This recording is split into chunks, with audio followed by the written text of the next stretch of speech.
Assalamualaikum warahmatullahi wabarakatuh semua. Salam sejahtera, selamat datang Malaysia, Brunei, Singapura dan Indonesia. Okey, apa khabar?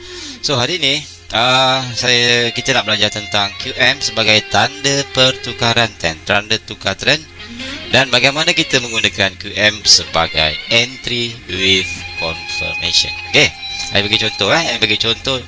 Let's suppose katakanlah kita ada price ambil satu color, let's suppose warna biru. Katakanlah kita ada satu price something like this, price naik ataupun price buat this, and then price turun ke bawah, and then price naik ke atas. Bila price naik ke atas, maka kita dapat lihat di sini kita ada satu QM level yang fresh, fresh maksudnya ada demand zone, price naik atas very fast, and then kita ada QM level yang fresh. Saya tandakan sini QM level kita, and then kita kena tengok cara apabila price datang balik ke kawasan sini, kita plan untuk entry. Tetapi apakah confirmation yang kita perlu tunggu, ataupun katakan apa confirmation yang kita nak pastikan bahawa kemungkinan besar price akan naik ke atas. Okey, katakan dekat atas ni, let's suppose dekat atas ni price turun ke bawah, tukar warna merah, dia turun bawah, let's suppose buat 2-3 kali lah. Okay, and price biasanya dekat atas ni, kalau you tengok maybe dekat atas ni, dekat belakang sana ada satu lagi QM level sell. Okay, so price turun ke bawah, and then 1, 2, 3. Okay, let's suppose price turun macam ni. So salah satu confirmation, you ada dua cara untuk entry. Pertama, kita markingkan kita punya QM level kat sini. Kita ada fresh QM level, belum disentuh. So bila price sampai kat sini, kita boleh entry terus kat sini. Kita boleh entry PO buy limit, and then stop loss kita akan berada di bawah base tersebut. Okay, base ini adalah stop loss kita. Okay, so apabila price turun, kita mengharapkan price sampai and touch kita punya QM level ataupun PO buy limit, and then price naik ke atas. Okey, tetapi ianya agak risiko. Boleh masuk, tak ada masalah. You kalau siapa yang cakap tak ada masa ataupun nak monitor chart selalu, jadi dia ada masalah untuk tengok, nak tunggu ataupun nak whatever, you just PO saja, and then make sure stop loss ada dekat bawah. Tetapi bagi mereka yang punya masa, mereka boleh menunggu price action. Ini dipanggil price action. Maksudnya bila price sampai dekat level yang kita tandakan, kita mula marking saja. Marking saja QM level. Okey, bila price sampai kat sini, apa kita buat ialah kita tunggu apa? First, kita tunggu rejection. Ada tak rejection kat sini? Kalau katakanlah price terus tembus, dah kena stop loss bagi orang yang PO buy limit. Tapi siapa yang menunggu, dia kena tunggu rejection. Okey, rejection. Maksudnya bila price sampai dekat sini, tiba-tiba price naik atas laju, maka ianya adalah satu tanda yang bagus, good signal untuk entry. Maksudnya dah ada rejection, price sampai kat kawasan situ, price reject laju, baru kita ada peluang untuk entry. Tetapi apabila price dah naik ke atas laju, kita tidak terus buy di sini. Ya, kita tidak bagus untuk you buy di sini. Ini maksudnya you kejar market. Apa kita buat ialah kita tunggu di QM level yang baru. Okey, QM level yang baru. Di sini kita price buat low, high, lower low. Lower low ni touch betul-betul dekat area QML, and then price naik atas, break high kat sini, dia buat pergerakan over. So dekat QM level yang baru ni lah kita akan start buy. Apabila price turun slow sampai dekat QM level, baru kita buy. Maksudnya kita buy instant. Kali ini kita tak PO sebab kita sanggup tunggu. Ini dipanggil price action. So kalau you perhatikan kat sini, kita mengharapkan price untuk naik ke atas. So, apa yang kita perhatikan di sini? Ini adalah confluence.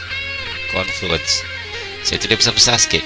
Confluence maksudnya ada dua benda yang sama berlaku di tempat yang sama. Di sini kita ada QM level yang fresh. Ini adalah kawasan hijau, dan hijau adalah kawasan QM level tempat kita nak entry. And then di sini berlaku juga QM time frame kecil. You boleh nampak time frame kecil. Katakan kalau the whole setup is time frame besar, you kena tukar time frame kecil dekat sini ataupun time frame yang lebih kecil. You akan nampak pergerakan QM. Nampak low, high, lower low, touch kawasan QM level, price naik atas, break higher high, baru ada confirmation entry. Maksudnya hanya confirm saja. Confirm bila price patah balik retrace, baru kita buy di kawasan QM level di sini. QM level di sini price sampai, and then baru kita buy. Okay. Saya bagi contoh. So I harap you faham macam mana menggunakan QM, sebab ini adalah QM. Di sini juga di QM. Maksudnya QM berada di kawasan QM, which is very good. QM sebagai tanda tukar trend, entry with confirmation. So kalau saya buka contoh Euro AUD, kalau video sebelum ni ataupun video sebelum ni you pernah tengok price terjun di sini sebab kita ada bearish engulfing sebelah kiri. Kalau saya buka daily, you ada bearish engulfing around here. I dah tunjuk itu tadi. So price reject ke situ. Tetapi di mana price stop? Kalau you perhatikan okay, dia ada bearish engulfing and then price reject ke bawah. Di mana price stop? Kalau kita tukar pada H4, kita ada QM level di sini. Saya besarkan sikit. Kita ada lebih kurang QM level di sini low, yes, something around here. So low, high, lower low, higher high, price naik ke atas. Ini ada demand zone which is very big, tapi kita ada QM level di sini. So di sini apa kita buat dah? Apabila price sampai ke sini, apa kita buat ialah kita tunggu price action ataupun confirmation. Adakah price nak tembus ataupun adakah price nak reverse. Kalau dia tembus, that mean kita tak entry. Kalau dia reverse, dia break higher high di kawasan sini ataupun dia buat QM kecil di sini, maka kita akan entry. So caranya ialah you tukar time frame kecil. First kita dah marking QM level kat sini, zone stop loss kat bawah, tukar kepada time frame kecil. H1, kalau you jumpa dekat H4 ni, you kena tukar time frame yang lebih kecil. And then you perhatikan di sini. Di sinilah kita nak tengok around here. Di sinilah kita melihat price action. Okay, price action. So perhatikan, kita kena sabar. Kat sini kita kena betul-betul sabar. Kalau you lukis betul-betul dekat kawasan sini, QM level kita ada support dan kita ada support sini. Lebih kurang kawasan sini and then price boom ke atas, which is very good. This demand is very clear. Boom dari atas. So sekarang kita nak fokus. Ini adalah sejarah, benda yang lepas, QM level yang lepas. Kita dah marking QM level kita yang lepas lah, sejarah. So sekarang kat sini kita nak masuk dekat sini, price action current. Kita perhatikan price buat low and then price naik high, and then price buat lower low. And lower low ni paling penting.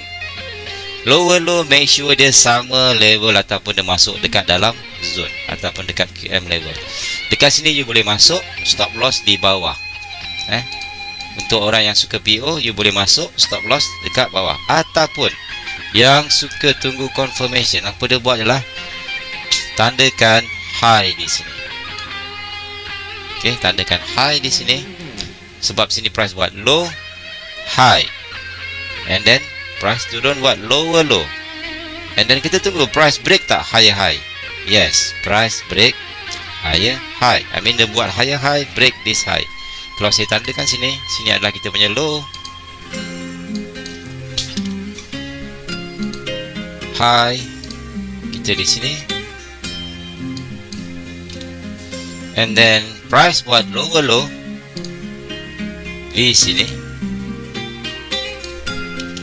And kita tunggu price naik ke atas, laju break high. Maksudnya dia dapat pergerakan over. So ini adalah kita punya higher high.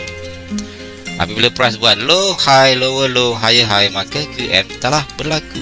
Apabila adanya QM, maka kita marking QM level di sini. I think around here you boleh tandakan kita ada base di sini. So di sinilah you punya QM level, and di sinilah kita entry.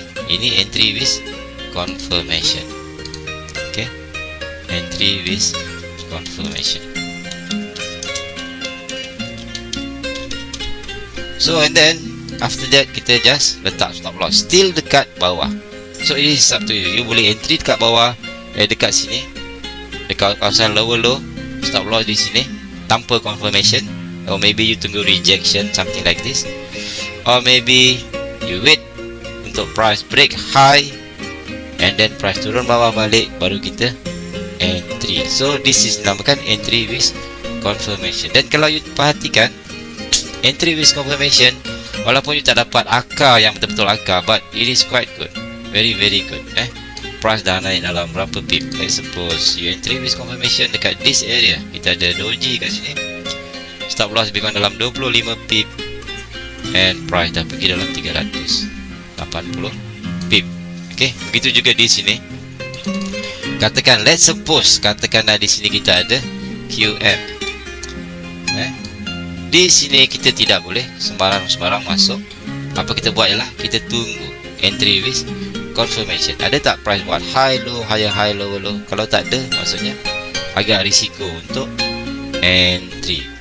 So I harap you faham bab ni. Ini paling penting, QM level yang lepas, history yang you selalu marking tu, and then bila price sampai kat situ, tengok price action, apa price buat.